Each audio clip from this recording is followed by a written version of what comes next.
sosial. Struktur sosial adalah pola hubungan antara individu dan kelompok dalam masyarakat. Ini mencakup berbagai aspek seperti status sosial, peran sosial, dan institusi sosial.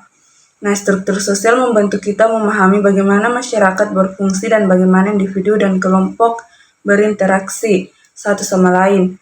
Misalnya, dalam keluarga, ada struktur sosial yang melibatkan peran orang tua dan anak-anak. Di sekolah, ada struktur sosial yang melibatkan peran guru dan siswa. Di tempat kerja, ada struktur sosial yang melibatkan peran manajer dan karyawan. Struktur sosial juga mencakup norma dan nilai-nilai yang membentuk perilaku individu dan kelompok dalam masyarakat.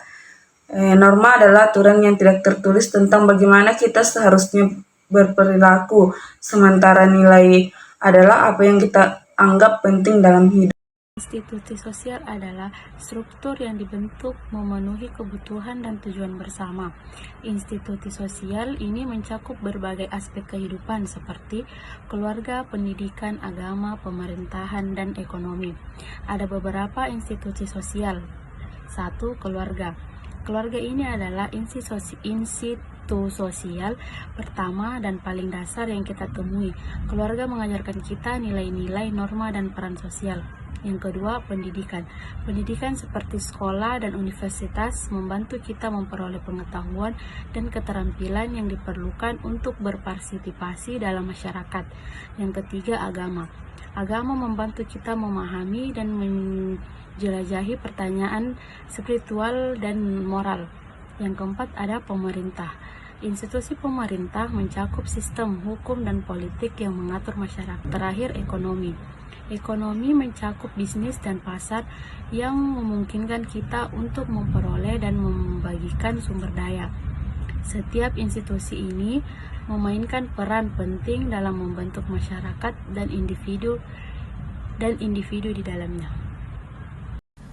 Masyarakat adalah kumpulan individu yang hidup bersama dalam suatu wilayah geografis tertentu dan berinteraksi satu sama lain. Mereka berbagi budaya, nilai, norma, dan aturan yang sama yang membantu mereka hidup bersama secara harmonis. Masyarakat bisa berukuran kecil seperti sebuah desa atau berukuran besar seperti sebuah negara. Masyarakat juga bisa beragam dengan berbagai kelompok etnis, agama, dan budaya yang berbeda. Ada berbagai jenis masyarakat, termasuk masyarakat tradisional, masyarakat modern, dan masyarakat postmodern. Masyarakat tradisional biasanya berbasis pertanian dan memiliki struktur sosial yang sangat terstruktur. Masyarakat modern lebih berbasis industri dan teknologi dengan struktur sosial yang lebih fleksibel. Masyarakat postmodern adalah masyarakat yang kita lihat hari ini yang ditandai oleh globalisasi dan digitalisasi. Pengendalian sosial.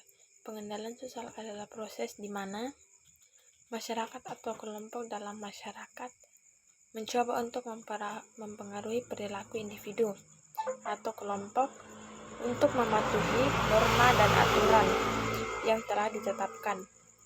Tujuannya adalah untuk menjaga stabilitas dan keteraturan dalam masyarakat.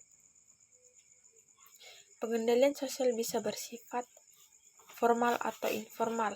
Pengendalian sosial formal melibatkan hukum dan peraturan yang dibuat oleh pemerintah atau organisasi lainnya.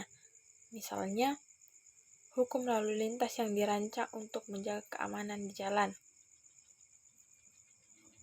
Pengendalian sosial informal. Di sisi lain dilibatkan norma dan nilai-nilai sosial yang diterima oleh masyarakat. Misalnya, norma tentang bagaimana kita seharusnya berperilaku di depan umum. Pengendalian sosial sangat penting untuk menjaga keseimbangan dan harmoni dalam masyarakat. Namun juga penting untuk memastikan bahwa pengendalian sosial tidak menghambat kebebasan individu atau kelompok.